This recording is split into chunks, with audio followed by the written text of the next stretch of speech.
ሰላም ጤና ይስጥልኝ የተወደዳችሁ የቃሉ ቤተሰቦች ሂፖክራሲ ወይም ደግሞ የግብዝነት ህይወት በሚል ርዕስ በጣም አጭር ነገር ነው ይዤላችሁ የመጣሁት። ምን እንደሆነ እሱን አብረን እንመለከታለን። አብራችሁኝ እንድትቆዩ በትህትና ጋብዛችኋለሁ።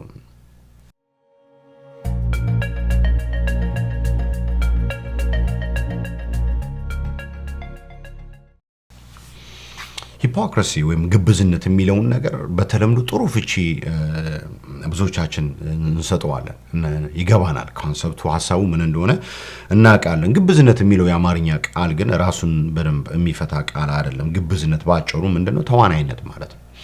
አንድ ሙቪ ስታዩ በሙቪው ላይ የምትመለከቱት ያ ካራክተር የሆነን ገጸ ባህሪ ለአድማጮቹ የለበሰው ገጸ ባህሪ ነው እንጂ ሪል ማንነቱ ያ ነው ማለት አይደለም። የአክተር እንደ ሂሮ ሆኖ ሊሰራ ይችላል፣ ፖለቲሻን ሊሆን ይችላል፣ ቢዝነስማን ሊሆን ይችላል፣ የአምስት ልጆች አባት ሊሆን ይችላል። ያ ማለት ግን ሪል ማንነቱ እንደዛ ነው ማለት ሳይሆን it's just a character የለበሰው ገጸ ባህሪ ነው። ግብዝነትም እንደዛው ነው፣ ገጸ ባህሪ ነው። የኛ ያልሆነ ሪል ማንነታችንን ደብቀን ያልሆነውን ስንሆን ማለት ነው።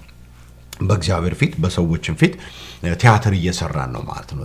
ትወናን እያካሄድን ነው ማለት ነው። ይሄ በጣም አደገኛ ህይወት ነው። በዚህ ዘመን ደግሞ በጣም ኮመን ነው። ሰዎች በሁለት ነገር ሂፖክራሲ ይሆናሉ ወይም ደግሞ ግብዞች ይሆናሉ ይባላል። አንደኛው አምቢሽን ነው። ይሄ አንድ ጥማት አላቸው፣ መድረስ የሚፈልጉበት ቦታ አለ፣ ሊወጡበት የሚፈልጉት አንድ ከፍታ አለ። እዛ ጋር ለመድረስ ሲሉ ያልሆኑትን ይሆናሉ፣ ቲያትር ይሰራሉ።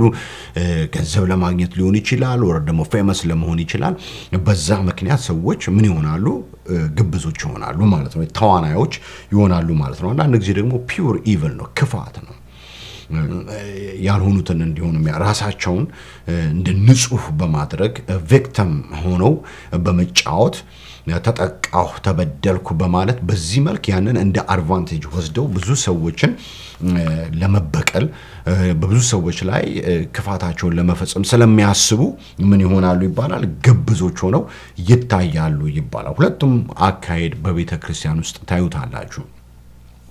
ዝነኛ መሆን የማይፈልግ አገልጋይ ጠፍ የለም። አሁን ሁሉም ዝነኛ መሆን ይፈልጋል፣ ሀብታም መሆን ይፈልጋል።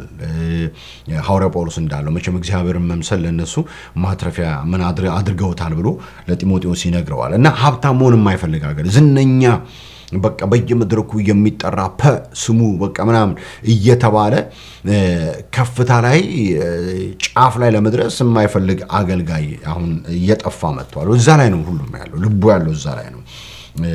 የእግዚአብሔር ዓላማ የእግዚአብሔር ሐሳብ የሚለው ነገር ላይ ብዙ ትኩረት አይሰጥም። ሁሉም ለክብሩ፣ ለዝናው፣ ለሆዱ፣ ለኪሱ ነው በአብዛኛው ሲለፋ የምትመለከቱት። አንዳንዱ ደግሞ ተበቃይ ነው። በቃ አንዳንዱ ከሱ በላይ ሰው የለም፣ ትንሽ ገላመጥከኝ ብሎ አደገኛ ነገር በሰዎች ላይ ለመስራት የሚነሳ አገልጋይ ነው። ወይ ደግሞ በለጡኝ ብሎ ነው ካሰበ ኦቨርሻዶው እንዳይደረግ ሲል በእውነት የእግዚአብሔርን ሐሳብ እያገለገሉ ያሉ ሰዎችን ይበቀላል፣ እያሳደደ ይገላል።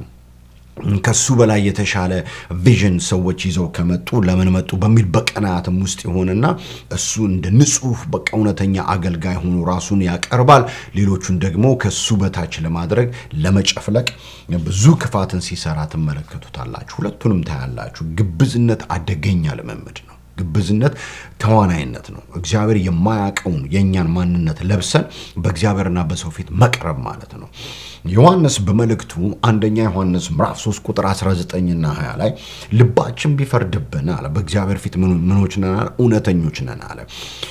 ልባችንንም በእግዚአብሔር ፊት እናሳርፋለን፣ እግዚአብሔርም ሁሉን ያውቃልና ከልባችን በላይ ነው። ልባችን ባይፈርድብን ግን እውነተኞች ነን፣ በእግዚአብሔርም ዘንድ ድፍረት አለን ይላል። ዝቅ ብሎ እንደውም ምን ለምነውን ሁሉ ይሰጠናል ብሎ ዮሐንስ ይናገራል በመልእክቱ ላይ።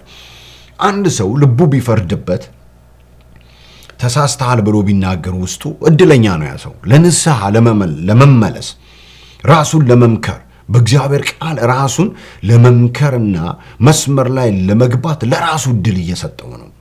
በጣም ትልቅ ነገር ነው። ልባችንንም በእግዚአብሔር ፊት ምን እንላለን? እናሳርፋለን። ጌታ ሆይ አስቸግሮኛል፣ ይሄ ነገር ከላይ ላይ መነሳት አለበት ብሎ ጸልዮ በእግዚአብሔር ፊት ይሄ ነገር እንዲነሳለት መቃተት ይችላል። እድል አለው እያለ ነው። ለምንድን ነው? እግዚአብሔር የልብ አምላክ ነው አለ። ማንም ያልሆነውን ሆኖ ልብህ እንዲህ እየፈረደብህ ልብህ እየተናገረ ዋሽተሃል፣ ልክ አይደለህም፣ ያጣላሃቸው ወንድሞች ይህ ተገቢ ስራ አይደለም፣ እንደ ቃሉ አልሄድክም፣ በፍቅር አልተመላለስክም እያለ ልቡ ሲፈርድበት ንስሐ የሚገባ ሰው እሱ በእግዚአብሔር ዘንድ ምን አለው? ተስፋ አለው። እግዚአብሔር ልቡን ያውቃል። እግዚአብሔር ልቡን አይቶታል። እውነተኛ ማንነቱን አይቶታል። ነገር ግን ያን እያወቀ እንዳላጠፋ እንደ ጻድቅ ሆኖ ደግሞ በእግዚአብሔር ፊት ቢቀርብ እግዚአብሔር ልቡን ያውቀዋል። ከልባችን በላይ ሁሉን ያውቃል። እግዚአብሔር ከልባችን በላይ አጥልቆ ያውቀዋል። ማንነትን ልታታልለው አትችልም። ኢምፕረስ ልታደርገው አትችልም። እዚህ ጋር ሌላ ነገር እየሰራን በእግዚአብሔር ፊት ደግሞ ጌታ ሆይ ብለን እግዚአብሔርን እንደ ሰው ልናታልለው ይሞከራል እኮ። በዚህ ዘመን እኮ ደፋሮች ሆነናል እኮ። እንደዛ አይነት ነገር በእግዚአብሔር ፊት አይሰራም። እግዚአብሔር ሁሉን ያውቃልና ከልባችን በላይ ነው። ብራዘር እግዚአብሔርን ማታለል አይቻልም። እኔ ይገርመኛል፣ በጣም ነው የሚደንቀኝ። እንዴ ምን እያደረጉ እንደሆኑ እነዚህ ሰዎች አያውቁ አይደለም? እግዚአብሔር በእውነት በመንፈስ የሚመላለሱ አማኞች እኮ ይለዩሃል እኮ፣ አበጥረው ያውቁሃል። በጣም እኮ የሚገርም ነገር እኮ ነው።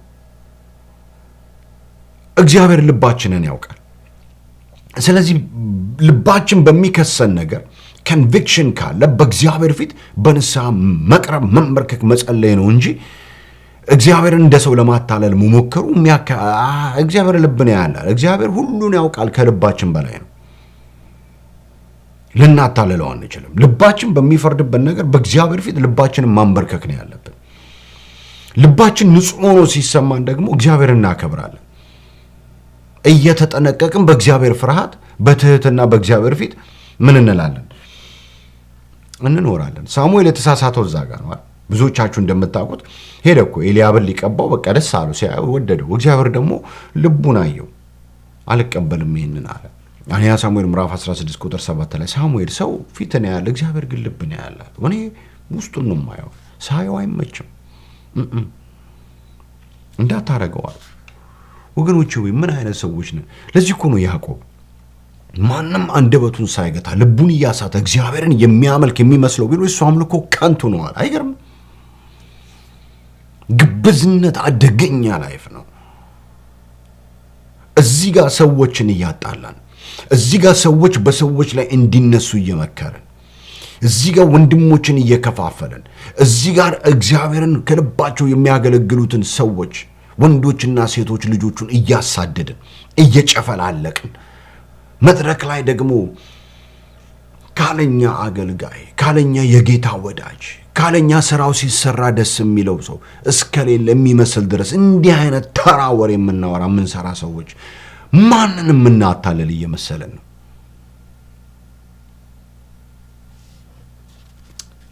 ቁጭ ብለን የመጀመሪያው ጥያቄ በጓዳ ያለን ማንነት በእግዚአብሔር ፊት ያለን ማንነት ውጭ ካለው ማንነታችን ጋር አንድ አይነት ነው ወይ ብለን ራሳችንን ልንጠይቅ ይገባናል። በጣም ነው ለራሴ የምፈራው። ይሄን ስላችሁ እንደው ለራሴ እፈራለሁ ለማለት ብያለሁ። በጣም ነው የምፈራው። ጨካኞች መሆን አለባችሁ በእግዚአብሔር ፊት። ሪሊ እውነተኛ ማንነት እንዲኖራችሁ ጨካኞች መሆን አለባችሁ። ሰውን ፕረስ ለማድረግ አትኑሩ። እነዚህ ሰዎች አንደኛው ባህሪያቸው ግብዞች ሰውን ፕረስ ማድረግ ነው። በቃ በሰው ፊት ያለነሱ ወይ ደስ ሲሉ እንዲባሉ ነው።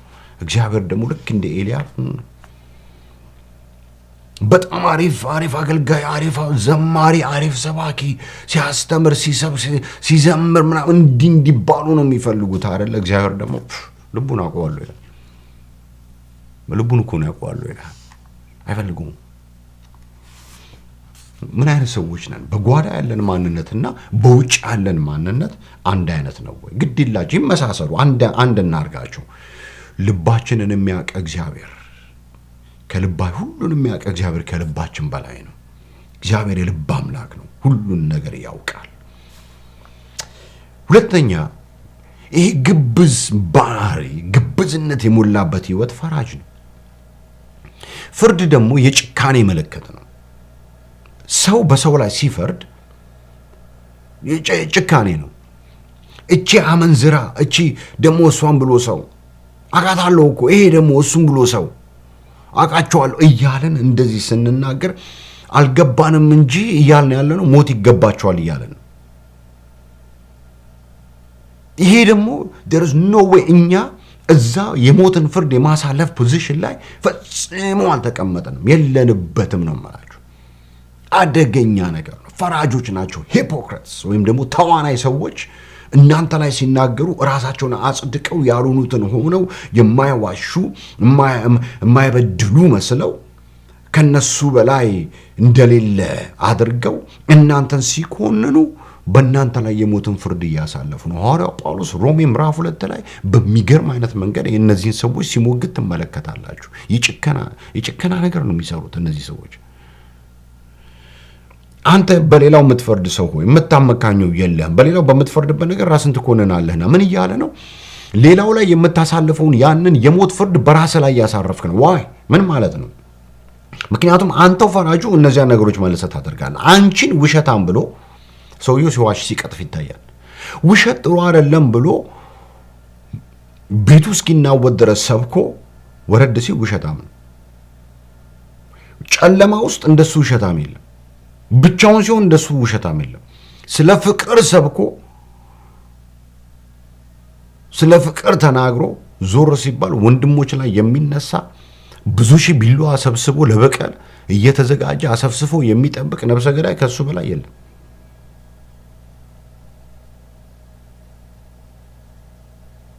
ሂፖክራትስ ቲያትረኛ ተዋናይ ሰው። ይሄ ሰውዬ በሌላው ሰው ይፈርዳል፣ በሌላው ሰው ላይ የፍርድ ቃል ያሳልፋል። እንዴት ያስፈራል! ያሳልፋል። ግን ያላወቀው ነገር ራሱም ላይ ያንን ፍርድ እያሳለፈ እንደሆነ አላወቀም። ለምን? ያው በፈረደበት ነገር እሱ ራሱ ተጠምዶ ሲያስታዩታላችሁ። እንደውም እንዲህ በሚያደርጉት ላይ የእግዚአብሔር ፍርድ እውነተኛ ነው። በፈራጆች ላይ የእግዚአብሔር ፍርድ እውነተኛ ነው። በጣም ነው የሚያስፈራው። ፊት ለፊት መተህ ይሄና ይሄ ነው ብሎ መናገር፣ ለአንዴና ለመጨረሻ ጊዜ ግልጥ አድርገው በአደባባይ ያንን ነገር በወንድሞች በምስክሮች ፊት መናገሩ ግልግል ነው። በጓዳ ግን ሄደህ አንተ እንደማያረግ አንተ እውነተኛ አንተ እኔ ከኔ በላይ የለም ብዬ በጓዳ ሄጄ ግን በሰዎች ላይ ክፋትን ብናገር ፍርድ ባሳለፍ እንዲህ በሚያደርጉት ላይ የእግዚአብሔር ፍርድ እውነተኛ ነው የሚል አስፈሪ ቃል ሐዋርያው ጳውሎስ ሲናገር ትመለከታላችሁ። ጨዋታ አይደለም እያልኳችሁ ነው። የግብዝነትን ላይፍ የሚኖሩ ሰዎች ጨካኞች ናቸው፣ ፈራጆች ናቸው። ምዕራፍ 2ን ስትመለከቱ ሙግት ነው እንዲህ አይነት ሰዎች ጋር። አይሁዶችንም በዚህ ነገር ይሄ ለአሕዛብ የተጻፈ ነው። አይሁዶችን ደግሞ የሞግታቸው ስፔሲፊካሊ ለእናንተ ለአይሁዶች ብሎ ደግሞ ሮሜ ምዕራፍ 2 ከቁጥር 17 ጀምሮ ደግሞ ሲናገር ትመለከታላችሁ። አንተ ግን አይሁዳዊ ብትባል በሕግም ብትደግ በእግዚአብሔርም ብትመካ ፈቃዱንም ብታውቅ ከሕግም ተምረህ የሚሻለውን ብታውቅ ፈተነህ ብትወድ በሕግም የእውቀትና የእውነት መልክ ስላለህ ይላል። ምን ስላለህ? በሕግም የእውቀትና የእውነት መልክ ነው የሚለው ስላለህ። መልኩ አለ፣ ሕጉ አለ፣ እውቀቱ አለ። የሕግ ተከታይ ሕጉ ያለህ ልትመስል ትችላለህ። ሕጉን በህይወት ላይ የምታኖር ልትመስል ትችላለህ። መልኩ አለ። መልክ ስላለህ የዕውሮች መሪ በጨለማ ላሉ ብርሃን፣ የሰነፎች ማስተማሪ፣ የሕፃናት መምህር እንደሆንክ በራስህ ብትታመን እንግዲህ አንተ ሌላውን የምታስተምር ራስህን አታስተምርም? ስለ ራሳቸው የነበራቸው ግምት እንግዲህ እንደምታዩት ነው። ጣራ የነካን መልኩ አለህ ነው የሚለው። ነህ ብሎ ዲፋይን አያደርገውም ጳውሎስ። በቃ ዳፍነት የሆነ መልስ አይደለም የሚሰጣቸው። መልኩ አለ አታረጉም እያሉ ነው። እየኖርክበት አይደለም፣ ሊኖሩበትም አልቻሉም። እውነቱም ያ ነው። አላረኩም። ግን ሌላውን የምታስተምር አንተ ራስን አታስተምርም። ለምን? አታመንዝር ትልና ታመነዝራለህ። አትስረቅ ብለህ አንተ ትሰርቃለህ ይላል። እንደውም በጣም የሚገርማችሁ ቁጥር 23 ላይ ያለው ነገር ቁጥር 22 ላይ ያለው ነገር አታመንዝር የምትል ታመነዝራለህ ብሎ ጣዖትን የምትጠየፍ ቤተ መቅደስን ግን ዘርፋለህ። እነዚህ ሰዎች ለእግዚአብሔር የቀኑ እኮ ነው የሚመስሉት። ሄደው ጣዖት ቤተ መቅደስን ያፈርሳሉ፣ ጣዖትን ያቃጥላሉ። ግን ሚስጥሩ ሌላ ነው። ለእግዚአብሔር ቀንተው አይደለም። ዘዳግም 7:25 ላይ ሙሴ ምን ብሏቸዋል? ጣዖታትንና ቤተ መቅደሶቻቸውን አቃጥሉ አለ። ነገር ግን የተሰሩባቸውን ወርቆች ወጥመድ እንዲያሆኑባቸው አትውሰዱ፣ በእኔ ፊት እርኩስ ነው ብሎ እግዚአብሔር አዟቸዋል። እነዚህ አይሁዶች ይሄዱና እነዛን ጣዖታትና ቤተ መቅደሶቻቸውን ያቃጥሉና ወርቁና ብሯን ግን ይወስዳሉ። በእግዚአብሔር ፊት እርኩስ የተባለው ነገር እግዚአብሔር ይሄ ነገር እርኩስ ነው ብሎ ተናግሮ ሳለ ያንን ብርና ወርቅ ቤተ መቅደሱን ካቃጠሉ በኋላ ይዘው ይሄዳሉ፣ ይዘርፋሉ። ቤተ መቅደስን የምትዘርፈው የሚለው ያንን ነው። ሌባ ነህ እያለው አትስረቅ ትላለህ፣ ግን ቤተ መቅደስን ታቃጥልና እግዚአብሔር እርኩስ ያለውን ብርና ወርቅ ሰርቀህ ይዘህ ትሄዳለህ አለ። ምንድን ነው ስትባሉ ለእግዚአብሔር ለአምላካችን ቀንተን ነው አይደለም፣ ሌባ ስለሆንክ ነው። ያቃጠልነው ያንን ጣዖትና ቤተ መቅደስ እኮ ለአምላካችን ቀንተን ነው። እንዴት ጣዖት ይመለካል? እንዴት እንዲደረጋል በእግዚአብሔር ቤት ውስጥ እንልና ኤክስኪውዝ ከፈጠረን በኋላ ብርና ወርቁን ግን ይዘነው እንሄዳለን። እግዚአብሔር እርኩስ ያለውን ነገር ግን እኛው ራሳችን ይዘነው እንሄዳለን። እንዴት የሚያስፈራ የሚያሳፍር ነገር ነው። ጣዖትን ትጠየፋለህ፣ ቤተ መቅደስን ግን ትዘርፋለህ ይልና ዝቅ ብሎ በእናንተ ምክንያት የእግዚአብሔር ስም በአሕዛብ ዘንድ ምን ይላል? ይሰደባል። ሌቦች ናቸው እነዚህ። ስንቶቻችንን ሪሊ ለእግዚአብሔር ያለን በቃ የቀናን የምንመስል ግን ልክ እንዲህ በአሕዛብ ዘንድ ስማችን የጠቆረብን የእግዚአብሔር ሰዎች ነው የምንመስለው፣ ምንጸልይ ነው የምንመስለው፣ አገልጋዮች ነው የምንመስለው። ግን በአሕዛብ ውጭ ባሉት ዘንድ የተመሰከረብን ምስክርነት በጣም የሚያስፈራ ነው። ለምን? ግብዞች ስለሆነ፣ ጣዖትን የምንጠይፍ ቤተ መቅደሱን የምንዘርፍ ስለሆነ። አሜን። ጉዱ ይውጣ ቢባል ስንት ጉድ አለ። እዛው ጋር እንተወው እንጂ ሪሊ እንድናስብ ነው። we're challenging each other። ልንፈራ ይገባናል። ልንፈራ ይገባናል። ለምን ነው ታውቃለህ? ወደ ሶስተኛው ነጥብ ያመጣናል። ሶስተኛው ነጥብ ይገለጣል። አጼ ምኒልክ አንዱን ጀነራላቸውን አንድ ጊዜ ጥያቄ ጠየቁት ይባላል። እግዚአብሔር ምን ሲያደርግ የሚውል ይመስልሃል አሉት። ጸሎት ይመልሳል አልመሰለኝም አሉ። ሲፈውስ አይደለም፣ ወንጌልን ሲያስተምር ሊሆን ይችላል፣ ሞክር። እርሱ ምን ይመስሉታል? ሂሳብን ሲያወራርድ። ለሰራናት ስራ ባጭሩ እግዚአብሔር ምን ያደርጋል? መልስ ይሰጣል። ያስፈራል እኮ እፈራለሁ ለራሴ እምላችሁ ለዛ ነው ትሩሊ ለማለት ብዬ አይደለም። እኔ ያስፈራል መልስ ሲሰጥ እግዚአብሔር ለሰራናት ነገር በጓዳ ለሰራናት ነገር በአደባባይ አውጥቶ እግዚአብሔር መልስ ሲከፍል እንዴት ያስፈራል። በጓዳ መልካም ለሰሩ ሰዎች እግዚአብሔር በአደባባይ አውጥቶ ካባ ሲያለብሳቸው እንዴት ደስ ይላል። እዚህ መድረክ ላይ እዚህ በወንድሞች መካከል እዚህ በሰዎች መካከል ስንመላለስ ያለኛ ቅዱስ ያለኛ እግዚአብሔርን የሚፈራ የሚወድ የሚያቅሰው የሌለ አስመስለን ግን በጓዳ ጨለማ ውስጥ ግን ተበቃይ የእግዚአብሔርን ነገር የሚሰሩትን ሰዎች የሚያሳደድን የምንወጋ ወንድሞች መካከል ጠብ እንዲፈጠር የምናደርግ በቂምና በጥላቻ ያበድን ሰዎች ዝም ብለን ጥፋትና ክፋትን እየወለደን የምናዋልድ ሰዎች ሆነን አንደኛ ያለኛ ክርስቲያን ብለን የምንቀመጠውን ሰዎች እግዚአብሔር በአደባባይ ይከፍለናል። ሉቃስ 3ኛው ያልኳችሁ ነው። ምዕራፍ 12 ከቁጥር 1 እስከ 3 ላይ ሲናገር አስቀድማችሁ ከፈሪሳውያን እርሾ ተጠበቁ አለ። ምንድነው የፈሪሳውያን እርሾ? ግብዝነት፣ ተዋናይነት ነው። በጣም ነው ኢየሱስ ቻሌንጅ ያደረጋቸው። ኢየሱስ እነዚህን ሰዎች የተናገራቸው ነገር በጣም ከባድ ነገር ነው የተናገራቸው። ተመሳሳይ ነገር ሐዋርያው ጳውሎስ ይናገራል። ሮሜ ምዕራፍ 3 ላይ እንደዚህ ይላል። ከቁጥር 11 ጀምሬ ላንብብላችሁ። ጻድቅ የለም አንድስ እንኳን፣ አስተዋይም የለም፣ እግዚአብሔርን የሚፈልግ የለም። ሁሉ ተሳስተዋል፣ በአንድነትም የማይጠቅሙ ሆነዋል። ቸርነት የሚያደርግ የለም አንድስ እንኳን። ጉሮሯቸው እንደተከፈተ መቃብር ነው፣ በምላሳቸውም ሸንግለዋል። የእባብ መርዝ በከንፈሮቻቸው በታች አለ፣ አፋቸውም እርግማንንና መራርነትን ሞልቶበታል። እግሮቻቸው ደምን ለማፍሰስ ፈጣኖች ናቸው፣ ጥፋትና ጉስቁልና በመንገዳቸው ላይ ይገኛል። የሰላምን መንገድ አያውቁም፣ በዓይኖቻቸውም ፊት እግዚአብሔርን መፍራት የለም ይላል። ይሄ ነው ሂፖክራሲ ወይም ግብዝነት ማለት። ቻሌንጅ ያደረጋቸው ኢየሱስ እዚህ ውስጥ ነው። እንደዚህ ነው። ልክ ይህንን ነገር ነው የተናገራቸው። ተጠበቁዋል። እንደነሱ እንዳትሆኑ። ለምን እንደሆነ ታውቃላችሁ? የማይታወቅ እየተሰወረ የለምና ይላል። ባህሪው ስለሆነ ግብዝነት መደበቅና መሰወር ስለሆነ ሪል ማንነትን የሰወረ ማንነት እኮ ነው ግብዝነት። ወይ ይሄ ተዋናይነት ሪል ማንነትን ሰውሮ የለ የተሰወረ ማንነት አይደለ? የማይታወቅ የተሰወረ የለም። የማይገለጥ የተከደነ የማይታወቅ የተሰወረ የለም። ይገለጣል። ይሄ ሪል ማንነት ንስሐ ገብተህ በእግዚአብሔር ፊት እርዳኝ ብለህ መስራት ካልጀመርክ ወደ አደባባይ ያወጣው ይገለጣል።